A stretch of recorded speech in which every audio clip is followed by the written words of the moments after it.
Hi guys, kamusta? Pag-usapan natin yung eGovPH app Digital ID. Ito yung National ID, PhilHealth ID, OWA ID for OFW, and Digital TIN ID.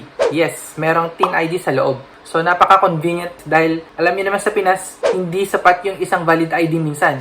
So, stay tuned. Ituturo ko sa inyo guys para meron din kayong 4 na valid ID sa loob ng eGovPH app.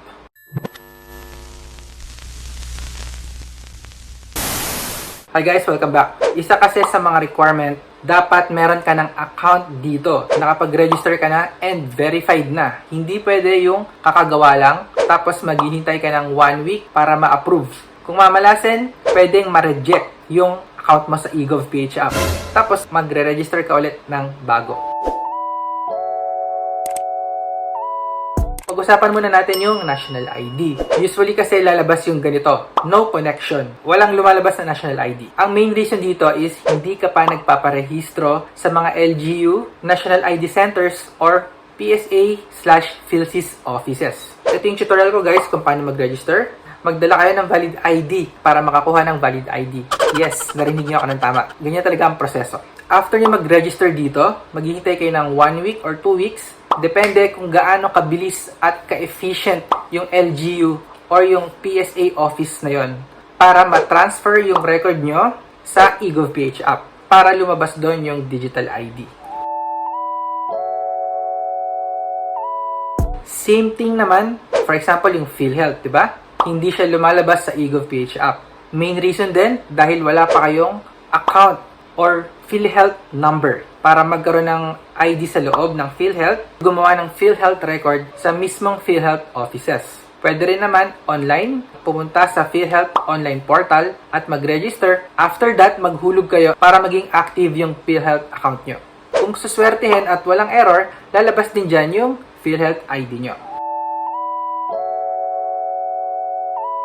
Next ID is Digital TIN ID under ng BIR. Again, kung hindi lalabas sa eGovPH app nyo, kailangan meron kayong record sa BIR. Ito yung ORUS account online and TIN number. I think alam nyo naman kung ano yung TIN number, di ba? Ito yung tax identification number natin. Kung kailangan nyo ng tutorial, I have videos din. Please watch it. Paano gumawa ng ORUS account online at paano kumuha ng TIN number online. Lahat yan guys, libre. Wala kang babayaran. Ang problem lang dito, hindi ganun kabilis yung approval yan guys, no? Pwede rin kasing ma-reject or magkaroon pa ng ibang requirements.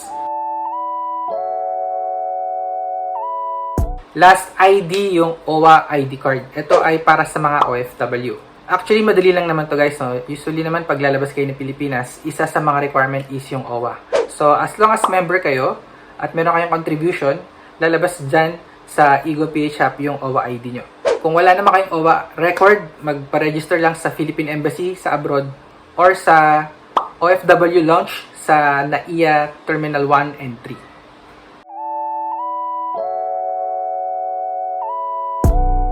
Paano naman kung meron ka ng record sa mga digital ID na yan?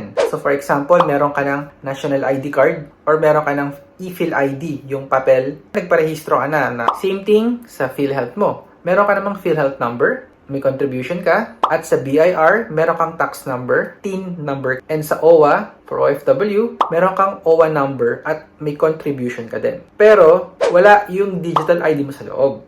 Okay, ito yung pwedeng dahilan. Yung information mo baka hindi tugma sa iba't ibang ID na yan. So, maraming factors yan, guys. For example, national ID mo, hindi pareho yung full name, gender, or yung birthday mo at edad, hindi rin tugma. Or yung email address na ginamit mo sa online account. For example, sa PhilHealth portal mo, iba yung email address na ginamit mo pagdating dito sa BIR o RUS. So, magkaibang information yan, kaya hindi yan lalabas. Kasi dapat pare-pareho yan. Next, ano namang gagawin mo kung hindi nga lumalabas lahat yan? Other solution, i-delete mo na lang yung eGovPH app mo. Make sure na may record ka sa lahat and pare-pareho yung mga information mo across all your ID. Kapag sure na yan, pwede ka na mag-install ulit ng bagong eGovPH app and baka swertihin ka, lalabas dyan lahat ng digital ID. Next topic, meron ka na ng mga ID. Paano mo ba i-download yan? By doing a screenshot. Wala na kasing option para i-download tulad before. I-screenshot mo lang siya at i-convert sa PDF. Meron akong isang tutorial dito paano gawing PDF yan. But this is only my advice. I-save nyo yung National ID, OWA ID, PhilHealth, and Digital TIN ID. So, mahalaga na meron kayong 4 na PDF. Yun lang guys, sana nakatuloy yung video. Kung may tanong kayo about Digital ID sa loob ng eGovPH app or nahihirapan kayo mag-register, just comment down below, sasagutin ko kayo. Please subscribe kung hindi pa.